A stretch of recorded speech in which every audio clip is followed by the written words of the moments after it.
जय बोलो देवादिदेव खजराट श्री भगवान महावीर स्वामी की जय जय जय। अहिंसा परमो धर्म की जय जय जय। परम पूज्य आचार्य गुरुवर श्री विद्यासागर जी महाराज की जय जय जय। पूज्य मुनिवर श्री प्रमाण सागर जी महाराज की। मनुष्य के जीवन की बड़ी विचित्र परिणति। वो होता कुछ है और दिखाता कुछ है। कल के संदर्भ में मैंने आप सबसे 4 बातें की थी। अच्छा दिखना, अच्छा कहलाना, अच्छा करना और अच्छा बनना।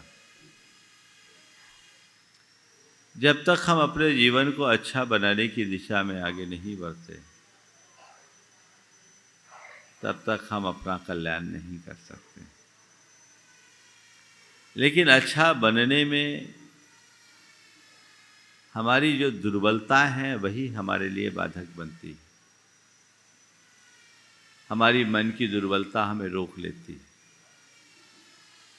संत कहते हैं उन दुर्बलताओं से अपने आप को बचाओ। हमें भीतर से खराब करने वाली दुर्बलता में सबसे बड़ी दुर्बलता है, वह है हमारे मन का कपट, छल, मायाचारी, जो हमें हमारी असलियत को समझने नहीं देता, स्वीकारने नहीं देता और प्रकट करने नहीं देता, बल्कि हमारे भीतर कृत्रिमता और बनावट लाद देता है। वह हमारे मन का कुटिल परिणाम है। आज उसके ही संदर्भ में कुछ बातें हैं। मैं कुछ सूत्र वाक्यों के साथ अपनी बात की शुरुआत कर रहा हूं। जो यह चाहता है कि वह घृणित न समझा जाए, तो उसे स्वयं कपटपूर्ण विचारों से अपने आप को बचाना चाहिए। जो यह चाहता है कि उसे घृणित न समझा जाए, तो उसे स्वयं कपटपूर्ण विचारों से अपने आप को बचाना चाहिए। मैं आपसे एक सवाल करता हूं। किसी व्यक्ति के बारे में आपको पता हो कि ये आदमी बड़ा कपटी है। कपटी तो समझते हैं ना?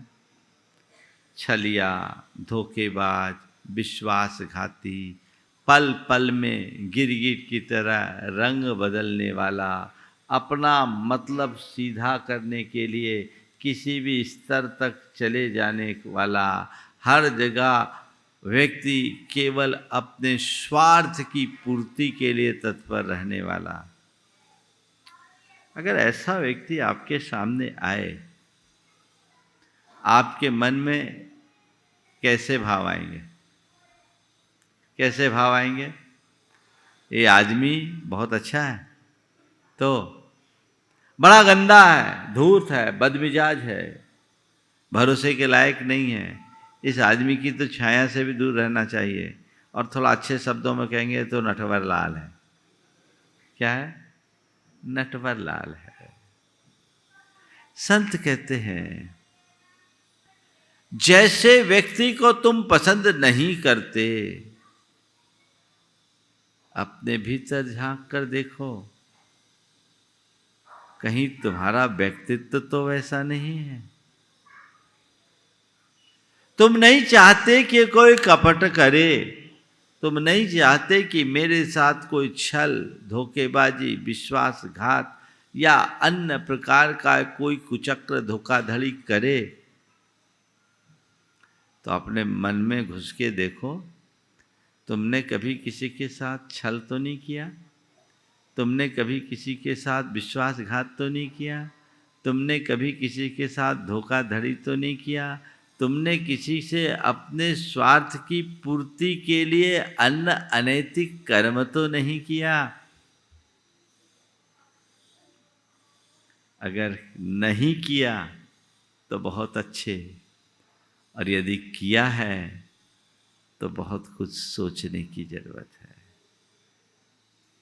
लोग भांति भांति से कपट का व्यवहार करते हैं और इसमें वे अपनी बुद्धिमानी समझते हैं।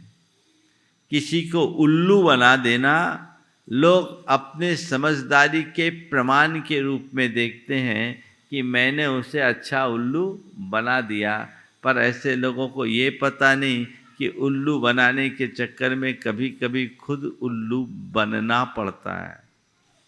एक आदमी ने अपना खेत बेचा।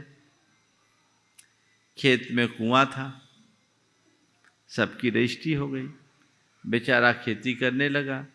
अब कुआं से पानी निकालने के लिए गया तो सामने वाले के मन में छल आया। उसने कहा, भैया मैंने कुआं बेचा है, पानी नहीं, तुम मेरे पानी का उपयोग नहीं कर सकते। रजिस्ट्री कुएं की हुई है, पानी की नहीं। मैंने कुआं बेचा है, पानी नहीं बेचा, तुम हमारे पानी का प्रयोग नहीं कर सकते। अब बेचारा क्या करे, बिना पानी के तो खेती सूखी हो जाए। अब क्या करे, पूरी खेती सूख जाएगी, वो उपाय नहीं। उसने अपनी व्यथा अपने एक मित्र से कही। उसका मित्र बहुत समझदार था, बोले चलो मैं चलता हूँ।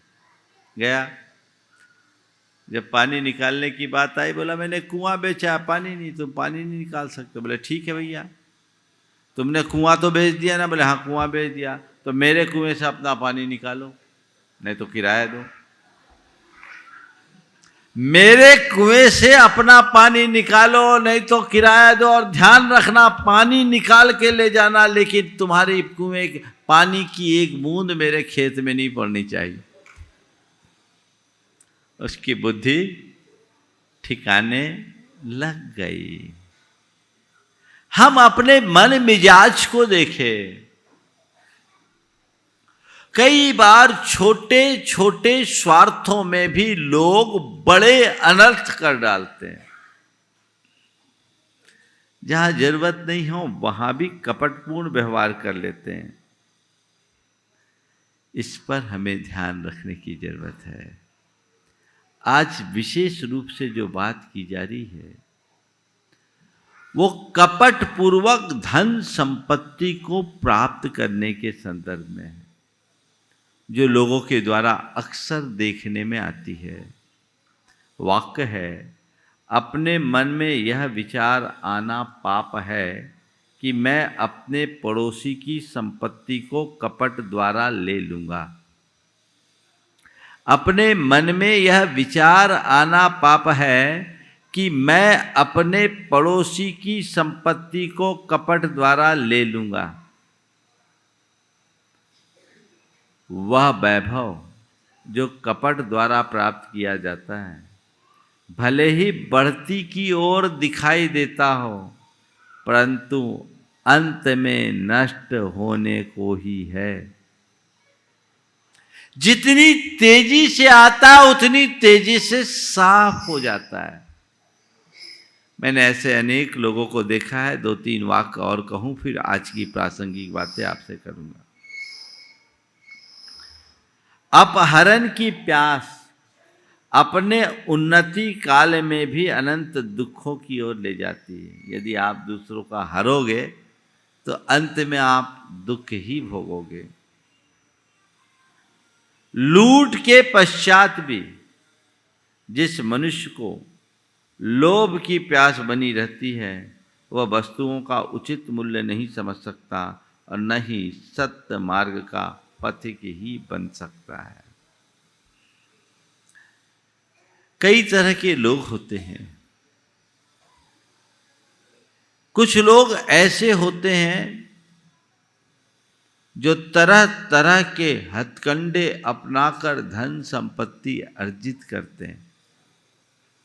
लोगों की नजर में वे फलते फूलते दिखते हैं, लेकिन उनकी स्थिति अंदर से बड़ी दयनीय होती। आजकल हमारे यहाँ एक शब्द चल पड़ा है, वह है माफिया। क्या है? माफिया। और आज हमारे देश में माफियाओं का बड़ा बोलबाला दिखता है। उनके पास साम दाम दंड भेद सब होता है, और ऐसे लोग अपना काम बनाने के लिए तरह तरह के हथकंडे अपनाते हैं। लोगों के ऊपर दबाव और प्रभाव से उनकी संपत्ति आदि को हड़प लेते हैं, नुकसान पहुंचाते हैं, या राष्ट्रीय संपत्ति का अनुचित दोहन करते हैं। अक्सर ऐसे लोगों की स्थिति अंत में दयनीय हो जाती, हालत बहुत खराब होती। मैं एक ऐसे व्यक्ति को जानता हूं जिसने उल्टे सीधे तरीके अपनाकर बहुत तेजी से पैसा कमाया। देखते ही देखते वह अरबों का स्वामी हो गया। पैसा तो बढ़ा, लेकिन एक दिन आकर के उस व्यक्ति ने कहा, महाराज जी, मेरे पास पैसा तो है, लेकिन मुझे लगता है पैसे के अलावे मेरे पास कुछ भी नहीं है। मैंने कहा, क्या बात है? मेरी पत्नी से मेरी बनती नहीं, बेटा मेरा सुनता नहीं। पत्नी से मेरी बनती नहीं, बेटा मेरी सुनता नहीं। मुझे ऐसा लगता है कि दुनिया में तो मेरा राज है, पर घर में मैं बिल्कुल अकेला हूँ। मुझे समझ में नहीं आता मैं क्या करूँ। मैंने आज तक तरह तरह के रास्ते अपना करके पैसा तो इकट्ठा किया, पर आज ऐसा प्रतीत होता है कि ये पैसा मेरे किसी काम का नहीं। उस व्यक्ति को एक समय पर एहसास हुआ। मैंने उसे समझाया, जब तुझे इस बात का आभास हो रहा है तो अभी भी रास्ता बदल लो, अब उधर उलझने से क्या जरूरत। इस बात को सदैव ध्यान रखना है कि तुम्हारे द्वारा जोड़े गए धन के उपभोग में तो फिर भी लोग शामिल हो सकते हैं, लेकिन तुम्हारे पाप को तो तुम्हें अकेले ही भुगतना पड़ेगा, उसमें कोई दूसरा सहभागी नहीं हो सकता। अपने द्वारा उपार्जित पाप मनुष्य खुद भोगता है, और वह कहीं न कहीं से प्रकट तो हो ही जाता है। इसलिए कभी किसी की हाय मत लो। धोखाधड़ी, विश्वासघात, छल कपट से अपने आप को बचा करके रखो। ये हमारे जीवन को विकृत कर देने वाला तत्व है। कई लोग हैं जो गलत तरीके से इस तरह का काम करते हैं और बाद में उनसे प्रभावित लोगों की बद दुआएं लेते हैं। एक व्यक्ति के साथ बड़ा धोखा हुआ, और धोखा होता है आजकल, ऐसे धोखेबाजों की कमी नहीं। उसने एक संपत्ति ली। संपत्ति लेते समय सामने वाले से जैसी बातचीत की उस हिसाब से उसको अमाउंट दे दिया गया। अमाउंट देने के बाद उस आदमी ने उस संपत्ति में उसको एक झूठा दस्तावेज लिख दिया। पहले सब्ज बाग दिखाया, उसने जांच पड़ताल की, उसे समझ में आया संपत्ति सही है। संयोग से जिस वकील के माध्यम से उसने जांच पड़ताल की, वो वकील भी उससे मिल गया और संपत्ति ली। अपनी सारी जमा पूंजी लगा दी, और उसके बाद जब वो संपत्ति पर अपना कब्जा लेने के लिए गया तो उसमें अनेक लिटिगेशंस आ गए, और उसे लगा मैं तो इसमें ठगा गया, अब मेरा क्या होगा। उस आदमी को इतना जोर का झटका लगा कि आज तक डिप्रेशन में है, उस कुछ करने की स्थिति में नहीं है। ऐसा डीप डिप्रेशन कि दिन भर पड़ा रहता है। अपने स्वार्थ के लिए एक ऐसे व्यक्ति ने कितना क्रूर कर्म किया, आप सोच सकते हैं। आपने किसी से बोला कुछ और किया कुछ, अपना मतलब निकालने के लिए वास्तविकता को छिपा करके अपनी बात की, सामने वाले को प्रलोभन दिया, लालच दिया, सामने वाला आपकी बातों में आकर आपको सब कुछ दे दिया और बाद में उल्टा परिणाम निकला, तो पूरा जीवन वह आपको कोसते रहेगा। ये धोखाधड़ी है। व्यापार व्यवसाय में इस तरह का कार्य कभी नहीं करना। धोखा खाने वाला फिर भी खड़ा हो सकता है, लेकिन धोखा देने वाले की सदैव हार होती। इस बात को अपने गांठ में बांध कर रखिए और मन को साफ रखते हुए सदैव निष्कपट व्यवहार रखने की भावना भाइये। पर और क्षेत्र की बात क्या कहूं, धार्मिक लोग भी इस तरह का काम करते हैं। मेरे संपर्क में एक सज्जन है, वो बड़े फाइनेंसर है, वेयर हाउस की रसीद के बेस पर लोगों को फाइनेंस कर देते थे। वेयर हाउस में लोग अनाज भंडार रखते हैं। एक आदमी को उन्होंने 20 लाख रुपए दे दिए अनाज की रसीद लेकर। उस आदमी ने डुप्लीकेट कागज बनाकर अन्य लोगों से भी पैसे ले लिए। जब इन्होंने दावा अपना किया कि भाई तुमने ऐसा किया, तो वो आदमी एकदम पलट गया और उल्टा केस भी कर दिया। उस आदमी ने जो मुझसे बात कही वो ध्यान देने योग्य है। उसने कहा, महाराज जी, हमारे 20 लाख रुपए गए, इसका हमें उतना दुख नहीं है। दुख हमारे मन में केवल इस बात का है कि इस घटना के बाद से मेरा धर्मात्माओं से विश्वास उठ गया। मैंने उस आदमी को रकम यह सोच करके दी थी कि हमेशा गुरुओं की शिविर में जाता है, भगवान का अभिषेक पूजन करता है, धार्मिक है, ये आदमी जरूरतमंद है, चलो दे दो, कहीं नहीं जाएगा पैसा। लेकिन ये आदमी तो उल्टा निकला। तकलीफ मुझे केवल इस बात की है, बहुत लोगों के साथ ऐसा होता होगा। हो सकता आप भी इस तरह के घटना के शिकार बने होंगे। उसने कहा, पैसा गया उसका दुख नहीं, मेरा धर्मात्मा लोगों से विश्वास उठ गया, दुख इस बात का है। हालांकि उस व्यक्ति ने उसके परिणाम भुगत लिए। चोरी तो एक न एक दिन पकड़ी जाती है। वो फंस गया, उसे जेल तक जाना पड़ा, लंबे समय तक उसकी जमानत भी नहीं हुई। आगे पीछे कहीं न कहीं इस तरह की प्रवृत्तियां बनती है, वह मनुष्य के सर्वनाश का कारण बनता है। इसलिए मनुष्य को कभी इस तरह की बात नहीं समझना चाहिए। बहुत अच्छा वाक्य आगे आ रहा है, वह मनुष्य धन्य है जिसने सांसारिक वस्तुओं की असारता को समझकर अपने हृदय को दृढ़ बना लिया। वह मनुष्य धन्य है जिसने सांसारिक वस्तुओं की असारता को समझकर अपने मन को दृढ़ बना लिया है। वह फिर अपने पड़ोसी को धोखा देने की गलती कभी नहीं करेगा। क्यों देते हो धोखा? क्यों करते हो विश्वासघात? क्या छल कपट से अर्जित धन तुम्हें सुकून दे सकेगा? जिस वृक्ष को जहर के पानी से सींचा जाएगा, उसमें मीठे फल कभी नहीं आएंगे।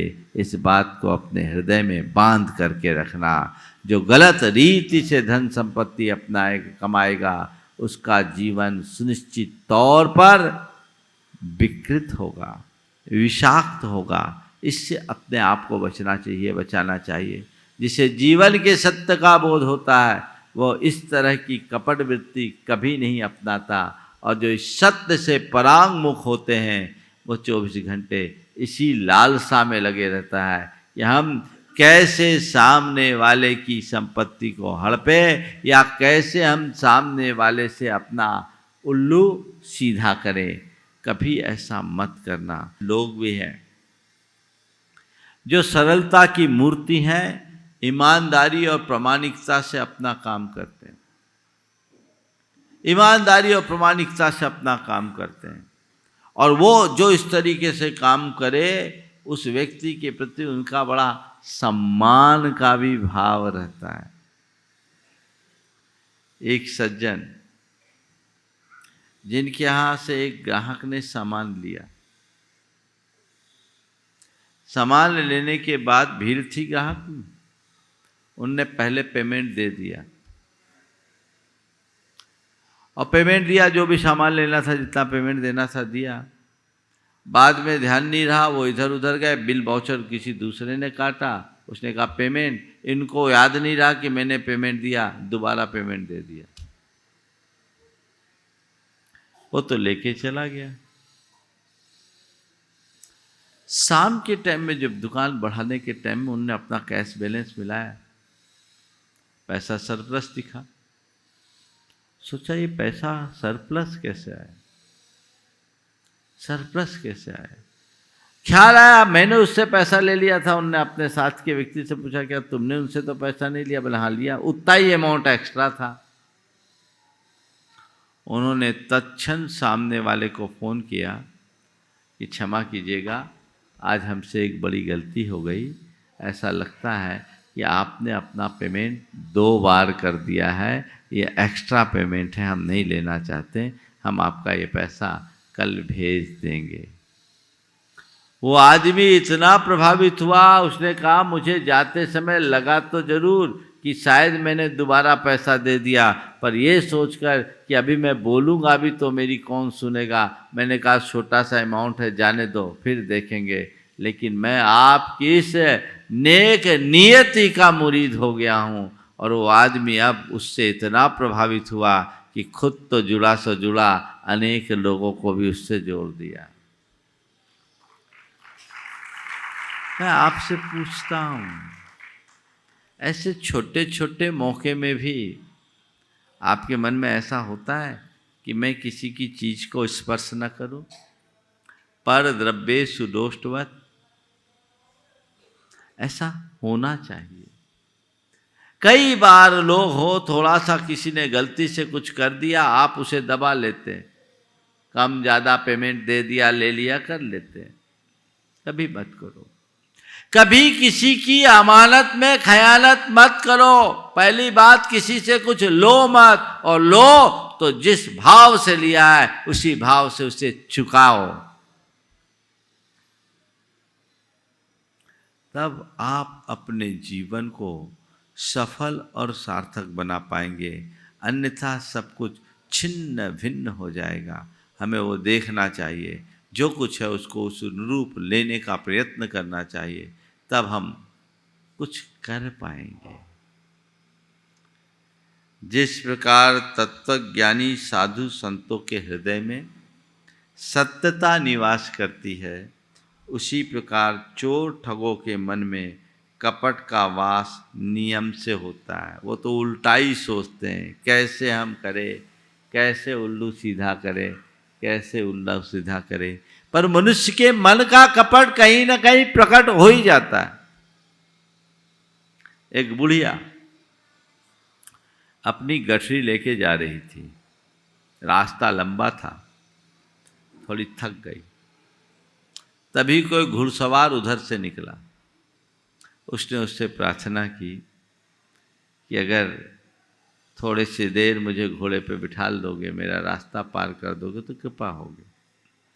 घुड़सवार ने उसकी बात को अनसुना करते हुए घोड़े को आगे बढ़ा दिया। आगे बढ़ते ही उसके मन में ख्याल आया, गांव के लोग हैं, गुदड़ी के लाल होते हैं, वो बुढ़िया गठरी सिर पे रखी है, हो सकता उसमें कुछ माल होगा, क्यों ना उसे बिठा लिया जाए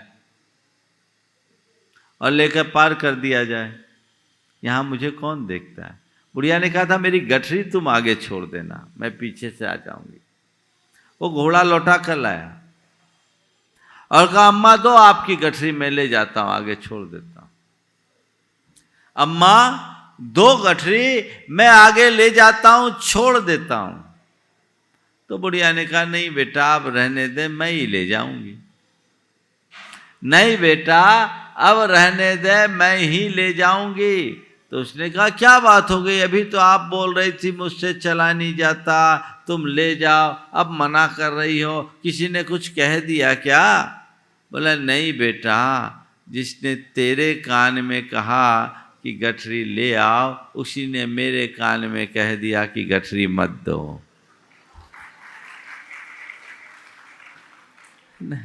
जिसने तेरे कान में कहा कि चलो गठरी ले आओ, उसने ही मुझे बता दिया कि अब गठरी मत दो।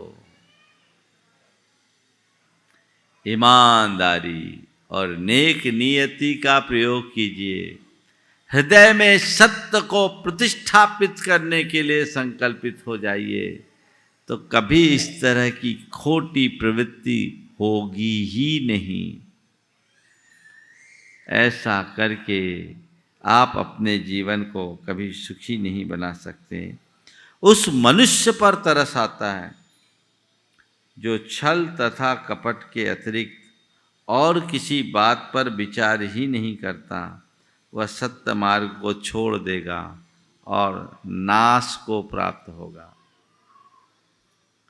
एक नीतिकार ने नीति लिखी है, कुटिल गति कुटिल मति कुटिल शील संपन्न सर्वम पश्यति कुटिलम कुटिलः कुटिलेन भावेन। जिसके मन में कपटपूर्ण कुटिलता होती, उसकी बुद्धि उल्टी होती, उसकी चाल उल्टी होती, उसकी सोच उल्टी होती है। वो हर बात को उल्टे रूप में ही लेगा, क्योंकि उसके मन में वह कुटिलता कूट कूट के भरी होती है। ऐसी कुटिलता से अपने आप को मुक्त करने का भाव रखना चाहिए। और जब तक वैसी भावना हृदय में प्रकट नहीं होती, जीवन का पथ प्रशस्त नहीं हो सकता। तो हमें अच्छा बनना है तो मन को निष्कपट रखना है। आज संकल्प ले कि मैं अपने जीवन में धोखा, विश्वासघात, छल कपट जैसा व्यवहार नहीं करूंगा। अब औरों की बात क्या करूं, लोग अपनों के साथ भी बहुत जागदा धोखा देते हैं। और मैं आपसे क्या कहूं, अपनों के साथ की बात भी बहुत गौण है, अपने आप के साथ भी लोग धोखा दे रहे हैं। क्योंकि इस प्रकार के दुराचार पूर्ण तरीके से जीवन जीना घोर आत्मवंचना, अपने आप को ठगना है, अपने जीवन को नीचे गिराने का प्रयत्न करना है। इसलिए इनसे बचने का पूर्ण प्रयास करना चाहिए। अपना व्यवहार सरल हो, सदाशय से भरा हो, ताकि हमें देखकर हर कोई ये समझ सके, महसूस कर सके कि मैं एक अच्छे व्यक्ति से मिल रहा हूँ। किसी छलिया, कपटी, धोखेबाज और धगेबाज जैसी छवि हमारी न बने। अंतिम वाक्य है, जो दूसरों को छलता है वह स्वयं अपने शरीर का ही स्वामी नहीं रहने पाता, परंतु जो सच्चे हैं उनको स्वर्ग का नित्य उत्तराधिकार रहता है। छल कपट करने वाले लोगों को 100 प्रकार की बीमारियां लग जाती, कहीं न कहीं से वो परेशान बना रहता है, उसकी स्थितियां अत्यंत विषम बन जाती है। तो ऐसी प्रवृत्ति से हम अपने आप को बचाएं और सत्यता के मार्ग को अंगीकार करें। सत्य का शासन शाश्वत होता है, इस बात को अपने हृदय में अवधारित करें और तय कर ले कि आज के बाद से मैं अपने जीवन में गलत रास्ते को अंगीकार करके धन संपत्ति अर्जित करने का प्रयास नहीं करूँगा। हमारे यहाँ पर द्रव्य को हरने की वृत्ति से बचने की बात की गई और पर धन को ढेले के समान कहा। पर द्रव्येषु लोष्टवत्, पराई संपत्ति पर कभी नज़र मत रखो, क्योंकि वह तुम्हें कहीं का नहीं रहने देगी, ये तुम्हारी प्रामाणिकता को खंडित कर देगी, इसलिए इस पर ध्यान रखो। एक आदमी गया, एक सेठ से कहा कि हमें 50,000 रुपये दे दो। सेठ ने कहा मैं तुम्हें रुपये कैसे दे दूँ, मैं तुम्हें पहचानता नहीं। मैं तुम्हें रुपये कैसे दे दूं, मैं तो तुम्हें पहचानता नहीं। तो उसने कहा क्या बताऊं सेठ जी, अभी तक मैं जिसके पास गए सबने ये कहा कि मैं तुम्हें रुपया कैसे दे दूं, मैं तुम्हें अच्छे से पहचानता हूं। समझ में आई बात? अभी तक मैं जिसके पास गया सबने ये कहा कि मैं तुम्हें रुपये कैसे दूं, मैं तुम्हें अच्छे से पहचानता हूं, और आप कह रहे हो मैं तुम्हें रुपये कैसे दे दूं, मैं तुम्हें पहचानता नहीं। बात केवल इतनी है, हम पहचान बनाए तो ऐसी पहचान बनाए कि हर जगह हमारी प्रासंगिकता बनी रहे। ऐसी पहचान कभी न बनाए कि लोग हमारी छाया से भी दूर भागने की कोशिश करें। व्यक्तित्व को निखारने का यही एकमात्र मार्ग है। जो इस मार्ग को अंगीकार करता है वही अपने जीवन का उद्धार कर सकता है। समय आप सबका हो गया, यहीं पर विराम। बोलिए परम पूज्य आचार्य गुरुवर श्री विद्यासागर जी में।